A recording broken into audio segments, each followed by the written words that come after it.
Shabbat Shalom, le Pacha de Dvarim. On va rentrer le Shabbat avant Tisha B'Av. Il y avait une fois une personne qui est venue voir le Rabbi Rachab, un rabbin de Chabad, et il lui a demandé comment c'est à Odessa. Il lui a dit Odessa, c'est une très bonne ville, il y a des divrei Torah, il y a du Chesed. Le Rabbi lui a donné 10 roubles. Il sort, et une personne attend, mais qu'est-ce que le Rabbi a demandé? Comment c'est Odessa? Il rentre, il lui dit, le Rabbi demande comment c'est Odessa? Odessa, il y a de la haine, il y a des bagarres, il y a des problèmes. Le Rabbi a donné un rouble. Il dit, c'est pas possible. L'autre qui l'a dit, pas complètement la vérité, tu donnes 10 roubles et moi je te donne la vérité. Il lui dit, moi je sais comment c'est Odessa. Je veux savoir comment c'est chez toi. En vérité, notre paracha de Dvarim a recommencé toutes les histoires qui s'est passées à la Torah. Et une des choses qu'on va raconter cette semaine, c'est l'histoire des Meraglim. L'histoire des Meraglim, une histoire qui est tellement triste. C'est une histoire qui a emmené Tisha B'Av. Comme Dieu il nous a dit, vous avez pleuré pour rien, vous allez avoir des raisons pourquoi pleurer. Et une des choses là-bas qu'on nous raconte, qu'on nous rajoute d'Afka dans cette paracha, c'est quoi? C'est qu'on dit, c'est que Hachem, que Viachol, il a sorti les codes d'Égypte pour nous mettre dans le désert, pour nous faire entrer en Eretz Israël. Et comme on ne va pas gagner la guerre dans Eretz Israël, on va mourir là-bas. Et comment en vérité on peut comprendre ça? Hachem, qui a fait tellement de miracles, et oui. C'est comme l'histoire en vérité qui te dit comment c'est Odessa. Chaque personne voit les choses différemment. Chaque personne peut voir différemment.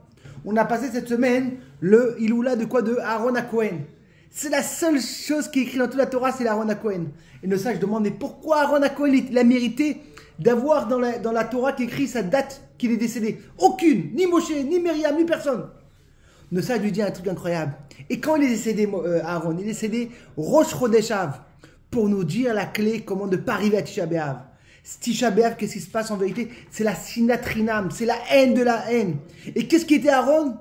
Oev Shalom, Verodev Shalom. Il courait après le Shalom. Il était le contraire de la sinat, de la haine, de la haine. Il faisait que du bien.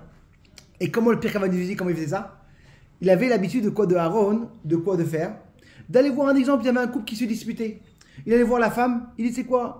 Ton mari il veut tellement revenir, il t'aime tellement. Ah, dispute, non, il te languit. Il allait voir le mari, le contraire.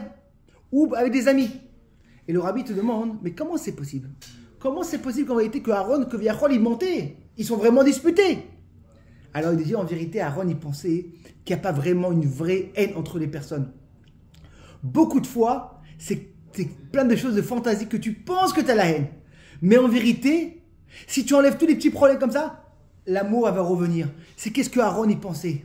Et oui mes amis, combien de fois on se dispute? Et si tu enlèves le petit problème, tout revient en même temps. Et pour finir, avec une histoire incroyable, comment on voit des fois, on ne peut pas tout comprendre dans la vie. Pas tout est compréhension. On raconte une fois, il y avait une femme qui malheureusement n'a pas de son mari, c'était dans la guerre, et elle s'est sauvée à Teshkant, à Boukhara. Et là-bas, elle est aussi nifteret, et ses enfants, ils sont partis dans une maison de quoi? De orphelins. À la fin de la guerre, quand on est parti de la guerre, le directeur leur a dit, celui-là, quand il a une adresse, il peut retourner voir sa famille. La fille, après qu'elle avait quoi? Quand elle est venue là-bas il y a 5 ans, elle a dit, oui, j'ai une tante qui habite là et là. Il a une adresse. Et le directeur a dit, mais comment tu t'es rappelé? Il dit, voilà, une fois, maman, elle a envoyé une chose dans la poste, et le postier a dit, la caisse n'était pas assez bien fermée. C'était une chose qui avait un petit peu de l'huile. Alors la maman elle est repartie à la maison pour reprendre une nouvelle caisse. Et quand elle est partie à la caisse, elle avait la caisse avec nous. Qu'est-ce qu'on a fait? On a commencé à parler, à raconter tout le temps l'adresse de ma tante. Et comme ça maintenant je me suis rappelé. Oui mes amis, on ne peut pas tout comprendre. On espère que Bezrat Hashem, il n'y aurait que des bonnes nouvelles pour l'âme Israël. Bekaomash la Géoula.